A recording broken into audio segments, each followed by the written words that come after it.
ಧನ್ವಂತರಿ ಕಂಪನಿಯ RPS 76 ಅನ್ನು ಕಡಲೆ ಬೆಳೆಗೆ ಎರಡನೇ ತಡವು ಹೊಡಿತಾ ಇದ್ದೀವಿ. ಒಂದನೇ ತಡವು ಆಲ್ರೆಡಿ RPS 76 ಹಾಕೊಂಡು ಹೊಡೆದಿದ್ವಿ, ಆ ವಿಡಿಯೋ ನೀವು ನೋಡಿದ್ದೀರಿ. ಇದು ಎರಡನೇ ತಡವು RPS 76 ಅನ್ನು ಕಡಲೆ ಬೆಳೆಗೆ ಸ್ಪ್ರೇ ಮಾಡ್ತಾ ನೀವು ನೋಡಬಹುದು. ಒಂದನೇ ಸ್ಪ್ರೇ ಮಾಡಿ ಇವತ್ತಿಗೆ ಒಂದು 22 ದಿನ ಆಯಿತು.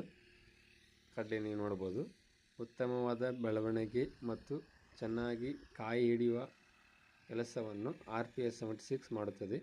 ಪ್ರತಿಯೊಬ್ಬರೂ ಧನ್ವಂತರಿ ಕಂಪನಿಯ RPS 76 ಅನ್ನು ಬಳಸುವುದರಿಂದ ಭೂಮಿಯ ಫಲವತ್ತತೆಯನ್ನು ಹೆಚ್ಚಿಸುತ್ತದೆ ಮತ್ತು ಬೆಳೆಯಲ್ಲಿನ ಇಳುವರಿಯ ಪ್ರಮಾಣವು ಜಾಸ್ತಿ ಆಗುತ್ತದೆ. ಬೆಳೆಯು ಉತ್ತಮವಾಗಿ ನಮಗೆ ಬರುತ್ತದೆ. ಹಾಗಾಗಿ ಪ್ರತಿಯೊಬ್ಬರೂ RPS 76 ಅನ್ನು ಬಳಸಿ. ಇದರ ಉಪಯೋಗವನ್ನು ನೀವು ಯೂಟ್ಯೂಬ್ನಲ್ಲಿ ಪರೀಕ್ಷಿಸಬಹುದು.